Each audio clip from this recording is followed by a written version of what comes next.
Tuntu Mahian Sport Covela Thil Thleng Fulo Fu MMC ho te kha kan en thuak don ani. Ama sabeka chuan basketball sotero pui tak tak kan entry na. Chung chinga chuan hei hi a fu beka ball ani ve hian omega ti.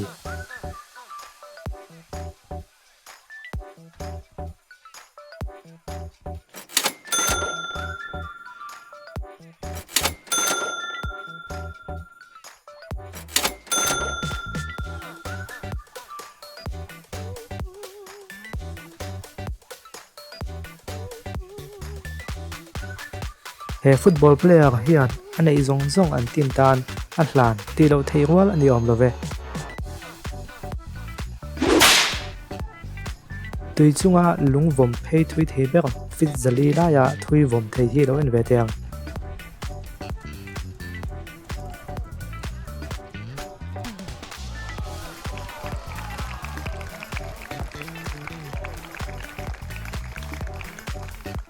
More Sarapova po hi tennis thiam te lul nen. Lia thiam ani hi. Henula thiam thil hi muno ma se rilho chu ati ha du khop mai.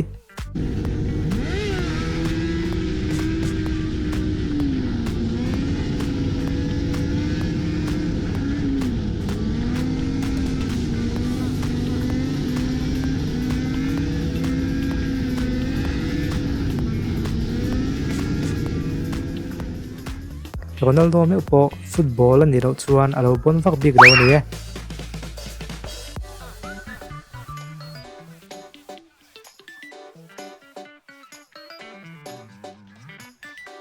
Fulo fu kan sei don chuan hei hian a khil fia bek omega ti.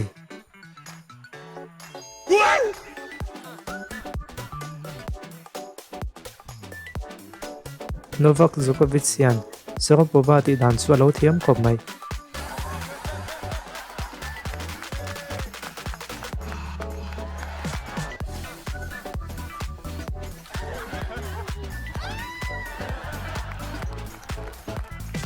Wrestling a chuan engpo a thlen thei lain hei ero a fu chei sei khop mai.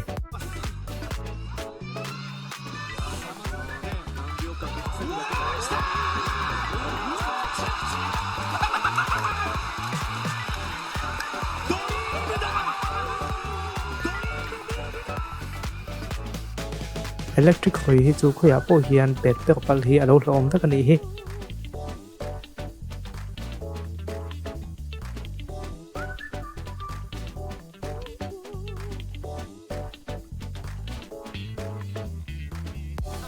Ngun de bin lo en la anunga pe chia phu chiang lo tukhi a hlimom phian zo kani.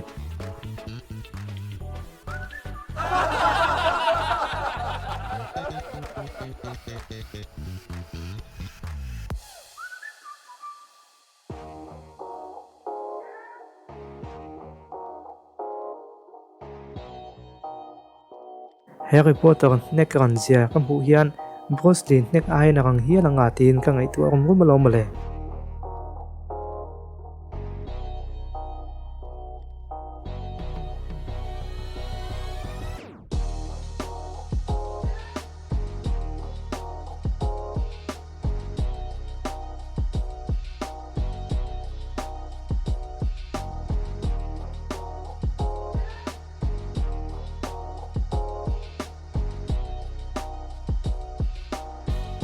Engei ngai ve dan le.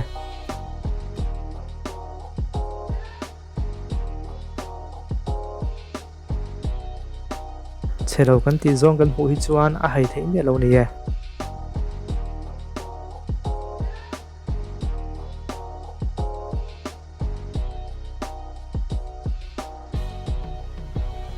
Heno pang thun na hi a fu bok ania a in zoom zo lo ni e.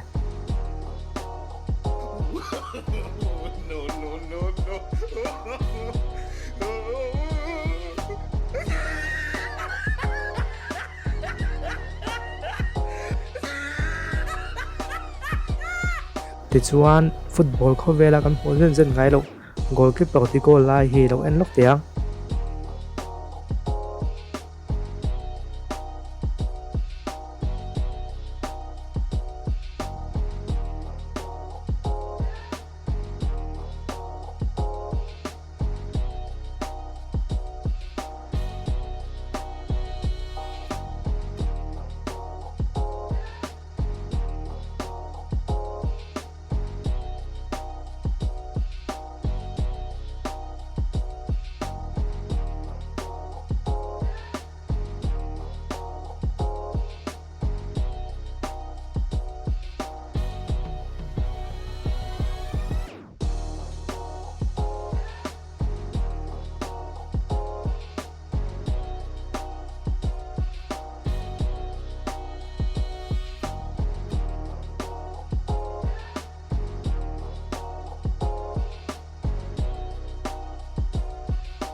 he thil thleng po hi I hmu ngai zen zen ani ka ring lo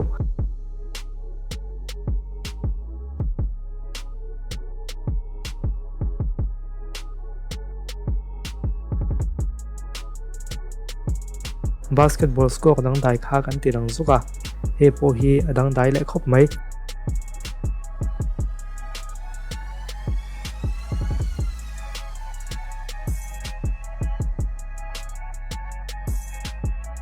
hetiang game hi khovela ti po kalo khami alawa kan khiat lo hian thil mak tak tak hi alo tamte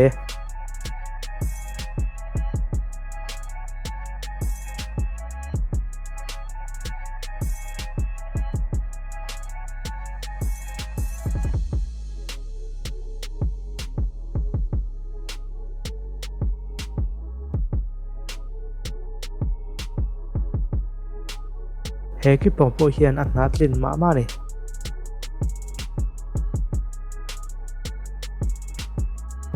he mi te hi chuan gol ke to thakan lak anga in mel thung